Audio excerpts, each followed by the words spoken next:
Hey guys, I made a really cool discovery last night that I want to share with you. But first, I just want to explain what this chart is and where I got this from. This is a view of our solar system from south of the ecliptic, and I set the date at December 21st, 2012, which is the winter solstice.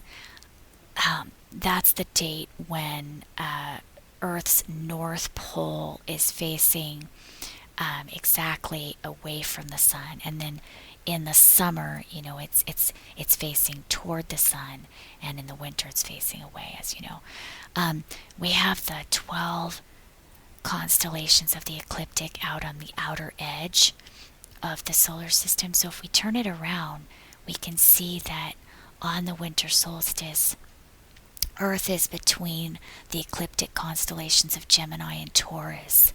So if we were to look at it exactly on the ecliptic, we would see Gemini is over here, Taurus is over here, and Orion is south, with Earth sitting almost exactly in Orion's hand.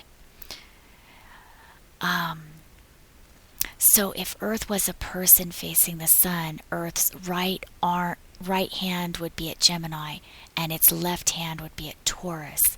So if we turn this around, and we can see these are right on the ecliptic.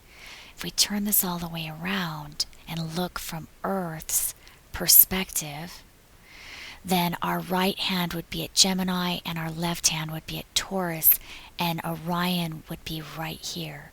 So if we look from the south, we're looking now from Orion's perspective at the Earth, and Gemini is up here and Taurus is up here. And if we flatten this out, we have Orion dead center, Gemini up here, and Taurus up here. So that's why this is laid out the way it is. Orion center, this is December position, solstice position, with Gemini here and Taurus here. Okay. If we let the Earth revolve around the sun, you can see that, well, first you see that December 21st is midnight. And you know how Jesus had said he would return at midnight. This is midnight. And if we let this play forward, January would be 1 o'clock, February would be 2 o'clock, and March would be 3 o'clock. So the Earth is actually revolving clockwise when viewed from the south. So exactly on March 21st, which is round about the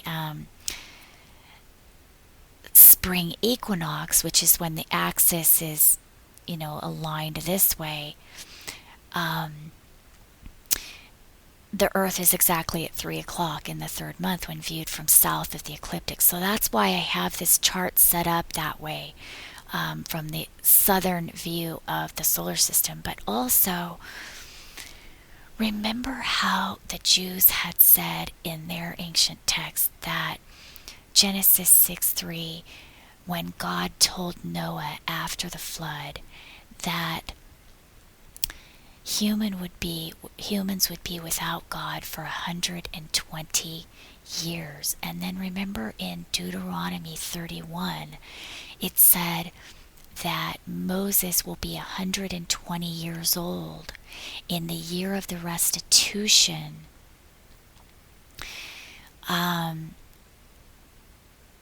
On the seventh day of tabernacles, and Israel will join with the Lord. So the year of restitution is the Jubilee year. In Leviticus 25, I think it is, it says every 50 years you will have a Jubilee year where all things are restored to their original owner. So when it says Moses was 120 years old in the year of the restitution, it's telling us in the year of the Jubilee. So 120 Jubilee years would be every 50 years, so 50 times 120. 120 Jubilee years would equal 6,000 years. So remember, it says in Genesis 2 that the seventh day is holy. In Leviticus, it says the seventh day is holy. 2 Peter 3:8 says a day equals 1,000 years. So, the seventh day is the 7,000th year from the grand perspective. The seventh day of rest, the seventh day of restitution of all things, is the 7,000th year from the grand scheme of things. So after 6,000 years starts the 7,000th year. After Moses was 120 years old is the restitution of all things. After humans are alone for 120 jubilees, the restitution of all things. God returns. Okay. One of the Jewish rabbis that's cited by Wikipedia says that according to biblical chronology, Adam and Eve existed around 39. I think it's 3924, he says. And we also know that the Mayans had said that their calendar started in 3114. Now just bear with me for a moment. The Mayan calendar has 12 Baktuns. The long count has 12 Baktuns of 144,000 days each.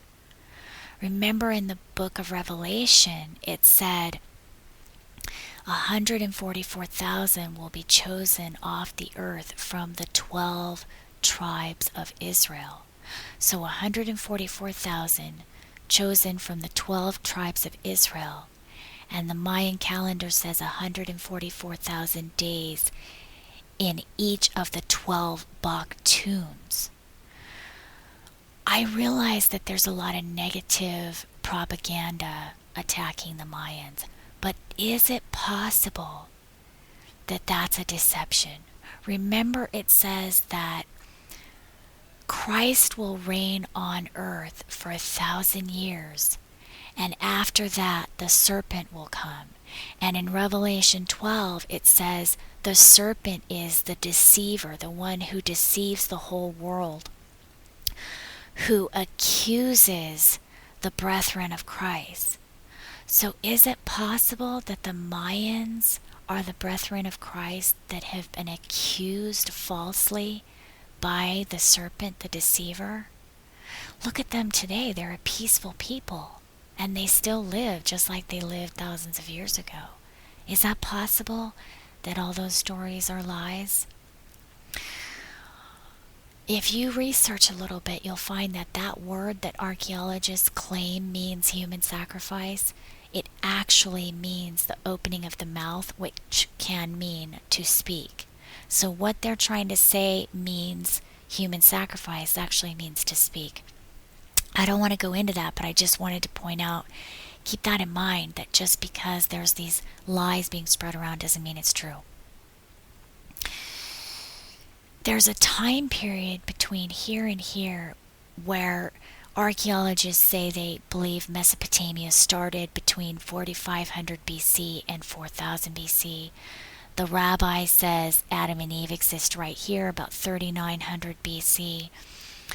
And the Bronze Age is dated at right here at 3600 BC. So we have a time frame in here of the start of things, and even to right here when the Mayans said that their calendar started.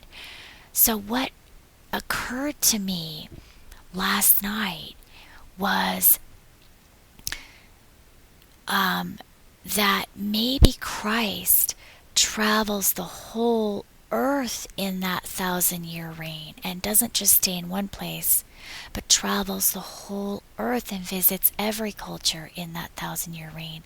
So that maybe Christ was here with the Jews in 3900 BC and then went to another culture for 100 years, and then another one for 100 years, and another one, and then ended up with the Mayans in 3114. then that would make sense why the Jews say that it's 6,000 years until God returns, and why the Mayans say it's 5,125 years until God returns. The other thing that's really amazing about this is that both the Mayans and the Christian texts pinpoint the year 2012. We know the Mayans pinpointed 2012 because they had impeccable astronomy records that can be compared to the Gregorian calendar records. So we know their calendar ends in 2012.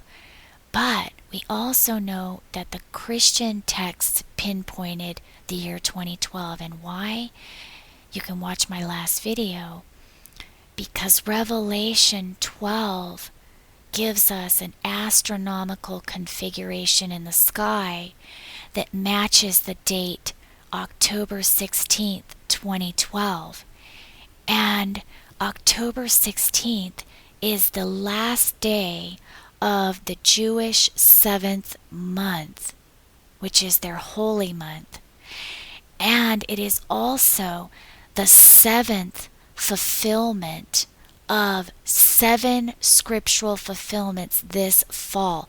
If you want to know that, you can watch my other videos to understand there have been 7 fulfillments of scripture, Judeo-Christian scripture, in this fall season, with October 16th, 2012 being the 7th of those 7 fulfillments.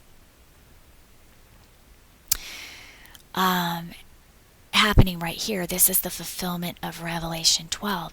So if we look anywhere from here to here, even to here, from here to here, for the fulfillment of Revelation 12, what we end up with is these are the past alignments here, and you can watch my other video to hear more about this.